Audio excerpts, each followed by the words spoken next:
नमस्कार दोस्तों, हमारी आज की कहानी है घर में भाभी और देवर को अकेला देख बुआ साथ रह गई दंग। रजनी दो भाइयों की इकलौती बहन है। रजनी पढ़ी लिखी समझदार सुशील लड़की है। रजनी उच्च विचारों वाली लड़की है। रजनी की शादी सुशांत नाम के लड़के से हुई। रजनी शादी करके उस घर में गई तो घर में सास ससुर देवर जो कि इंजीनियरिंग की पढ़ाई कर रहा था। शादी के कुछ दिन बाद भाभी सिर पर तेल की मालिश कर दो, थोड़ा आराम आ जाएगा, थक गया पढ़ते पढ़ते, इसलिए कहती हूँ थोड़ा आराम भी किया करो, पर तुम तो सिर किताबों में घुसाए रहते हो। भाभी अब इंजीनियरिंग बनना है तो पढ़ना ही पड़ेगा। अच्छा ठीक है, तुम बैठो, मैं तेल लाती हूँ। रजनी विवेक के सिर की मालिश करने लगी। भाभी, ओ भाभी, कहाँ हो? दरवाजे से ही सावित्री बुआ चिल्लाते हुए आई। अरे बुआ जी, आप अचानक ऐसे? रजनी ने पैर छूते हुए बोली।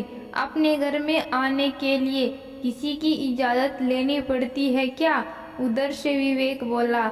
अरे बुआ जी, भाभी का मतलब था कि आप हमेशा फ़ोन करके आती हैं ना। तेरे फूफा जी को इस तरफ कोई काम था तो मैं भी चली आई। सोचा भाई भाभी से मिल लूँगी।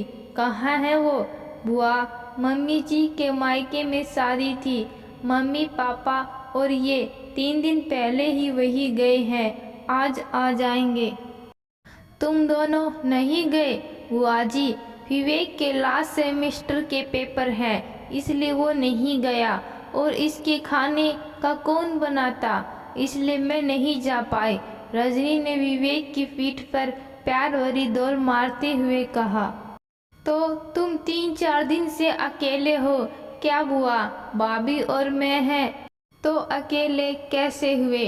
विवेक मजाक करते हुए बोला। भाभी आप तेल लगाओ न।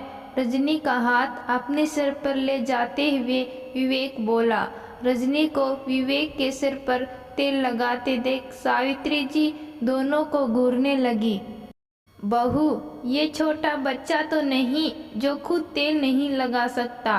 बुआ जी, मेरे लिए तो छोटा ही है।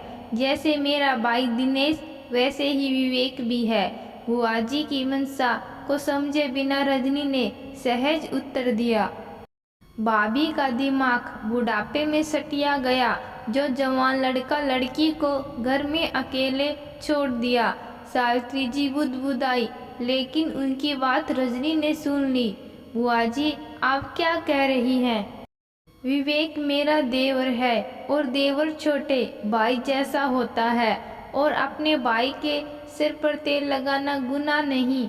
बुआ जी ने झट से कहा। छोटा भाई जैसा भाई तो नहीं न बुआ जी। जिनकी सोच गंदी होती है उसे हर रिश्ते में गंदगी ही दिखाई देती है। बुआ, आप बोलने से पहले सोच तो लो कि आप क्या बोल रही हो। विवेक बोला। अब तू मुझसे चिल्लाकर बात करेगा? बुआ जी, रिश्तों के बीच विश्वास का एक पतला धागा होता है जो दिखाई नहीं देता, पर इतना मजबूत होता है कि आसानी से टूटता नहीं। लेकिन जिन लोगों की आंखों पर शक की पट्टी बंधी हो, वो क्या जाने रिश्तों की खूबसूरती। ये सब बोलते हुए रजनी की आंखों में आंसू और गुस्से की चमक थी। क्या हो रहा है? दरवाजे पर खड़े ससुर जी बोले। देखिए भाई, आपकी 2 दिन पहले आई नई बहू मुझे क्या सुना रही है। बहू गलत नहीं कह रही सावित्री, हमने सब सुन लिया है। मैं तुमको अच्छे से जानता हूँ।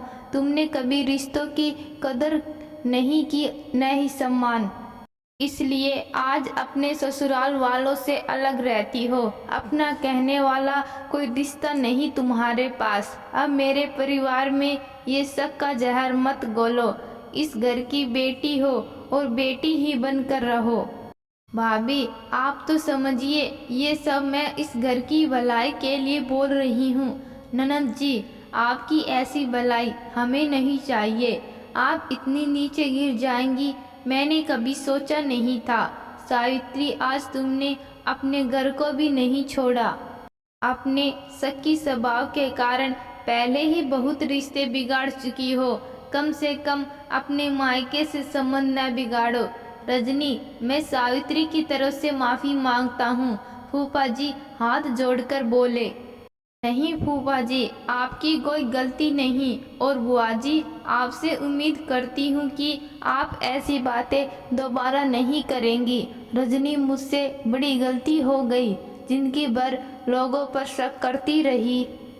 कभी नहीं सोचा कि मेरी सोच गलत है। इसी सोच के कारण आज मैं मायके से दूर हो जाती।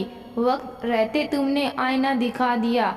कोशिश करूंगी कि मेरी वजह से किसी का दिल न दुखे। सावित्री जी की आंखों में पश्चाताप के आंसू थे। तो दोस्तों, आज की कहानी आपको कैसी लगी कमेंट बॉक्स में ज़रूर बताना। कहानी अच्छी लगी, कहानी को लाइक से और चैनल को सब्सक्राइब ज़रूर करना। धन्यवाद।